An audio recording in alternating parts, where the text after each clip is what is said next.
दिए हाथी बहू के नुस्खे। एक दिन शुक्ला जी और उनकी पत्नी सुमन छत पर बैठकर सुबह की चाय का आनंद ले रहे होते हैं कि तभी शुक्ला जी के बड़े भाई का फोन आता है। राम राम भाई साहब, कैसे हैं आप? राम राम छोटे, मैं तो बिल्कुल ठीक हूँ। तू बता कैसा चल रहा है सब? जी भाई साहब, यहाँ सब ठीक है। आज इतनी सुबह सुबह कैसे याद किया? अब क्या बताऊँ, तूने तो गाँव आना जाना ही छोड़ दिया है जब से शहर में बस गया है। अब क्या बताऊँ भाई साहब, काम से फुर्सत ही कहाँ है।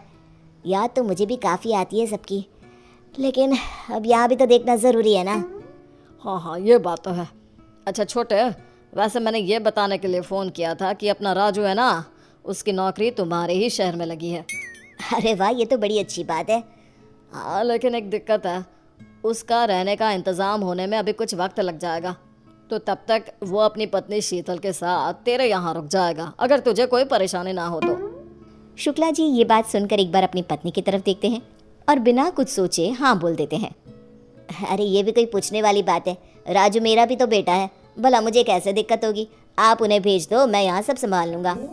फ़ोन कट करते ही सुमन के सवालों की बौछार शुरू हो जाती है। क्या बात है शुक्ला जी, बड़ा हाँ हाँ किए जा रहे थे, ऐसी भी क्या बात हो गई? बात तो मैं बता दूँ, लेकिन तुम चिल्लाना मत शुरू कर देना। शुक्ला जी सुमन को सारी बात बता देते हैं और बात सुनते ही सुमन का मुंह बन जाता है। वो गुस्से से अपने पति को घूरने लगती है। तुम्हें हाँ कहने की क्या ज़रूरत थी? पहले मुझे बात तो कर लेते। अरे इसमें बात करने की क्या ज़रूरत आ गई? राजू भी तो हमारा बेटा ही है, अगर यहाँ आकर कुछ दिन रह लेगा तो क्या हो जाएगा? जब बात तुम्हारे परिवार की होती है तो तुम्हारे तो तेवर ही बदल जाते हैं। अरे करो जो करना है, मैं तो कुछ बोलूँगी ही नहीं।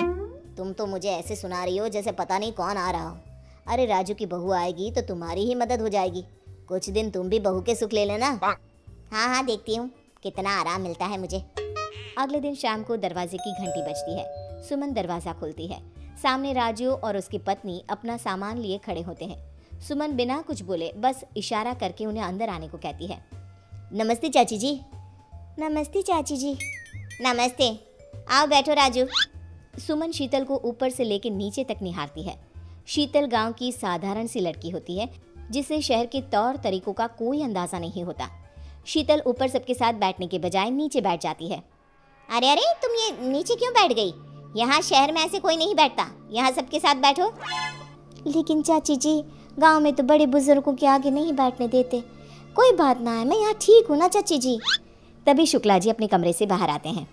अरे आ गए राजू बेटा, कैसा रहा सफ़र? कोई दिक्कत तो नहीं हुई ना? नहीं चाचा जी, सब बढ़िया रहा।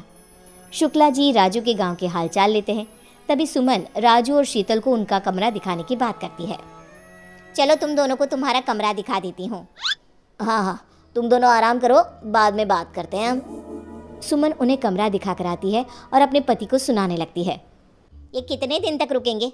मैं ज़्यादा दिन तक सबकी सेवा नहीं कर सकती, और शीतल को देखकर तो लगता ही नहीं कि उसे शहर का कुछ अता पता भी है। ऐसे में सारा काम तो मेरे हिस्से ही आ जाएगा ना। देखो अब तुम ड्रामा मत शुरू कर दो। और श्रुति कहाँ है? थोड़ा उसे भी कामकाज करना सिखा दो। अब आपके रिश्तेदारों के लिए मैं अपनी बेटी को भी काम पे लगा दूँ?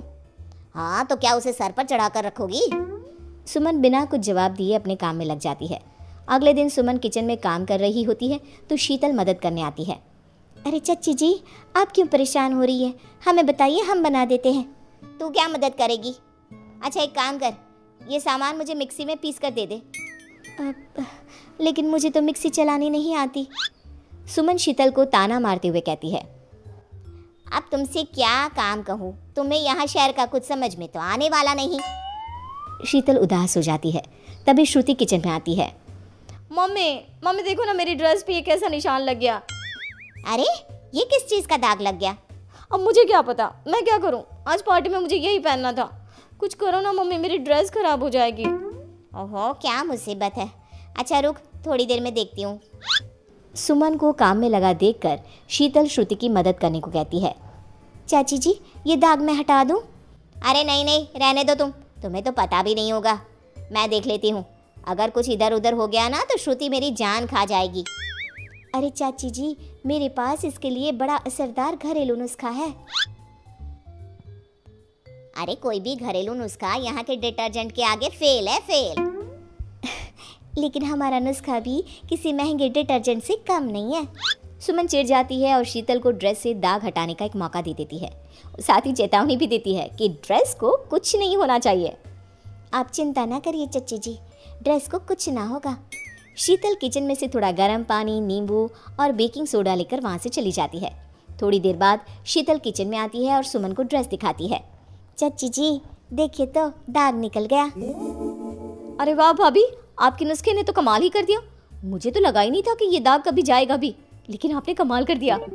सुमन हैरान हो जाती है, लेकिन शीतल को नीचा दिखाने के लिए उसे सुनाने लगती है। इसमें कौन सी बड़ी बात हो गई, ये साबुन से भी छूट जाता, और वैसे भी ये घरेलू नुस्खे तो मुझे भी आते हैं। लेकिन मम्मी, मैंने भी साबुन से कोशिश की थी, उससे कुछ नहीं हुआ। आप कुछ भी कहो, ये नुस्खा सच में कमाल का था। सुमन का मुंह बन जाता है और वो अपने काम में लग जाती है। ऐसे ही एक दिन शाम को सुमन के घर पे कुछ रिश्तेदार आने वाले होते हैं। सुमन और शीतल खाने की तैयारी कर रही होती है। वहीं शुक्ला जी और राजू भी ड्राइंग रूम में बैठकर बातें कर रहे होते हैं। शीतल देखो, आज घर पे रिश्तेदार आने वाले हैं, तो कुछ भी ऐसा वैसा मत कर देना। ये शहर है और यहाँ के तौर तरीके बहुत अलग होते हैं। अभी तुम्हें समय लगेगा सब सीखने में। शीतल चुपचाप सब सुनती है। तभी सुमन जोर से चिल्लाती है, हे भगवान, ये क्या हो गया मुझसे? इस सब्जी में तो बहुत नमक पड़ गया। अब तो ये सारा खाना बर्बाद हो जाएगा। रिश्तेदार भी आ ही रहे होंगे, क्या करूं मैं? सुमन को परेशान देख शीतल झट से आटे की 2-4 गोलियां बना के सब्जी में डाल देती है और थोड़ा घी भी डाल देती है। अरे क्या कर रही हो तुम? पहले ही सब्जी में इतना नमक है, अब तुम इसे और खराब ना करो। तुम जाओ यहाँ से, मैं सब संभाल लूंगी।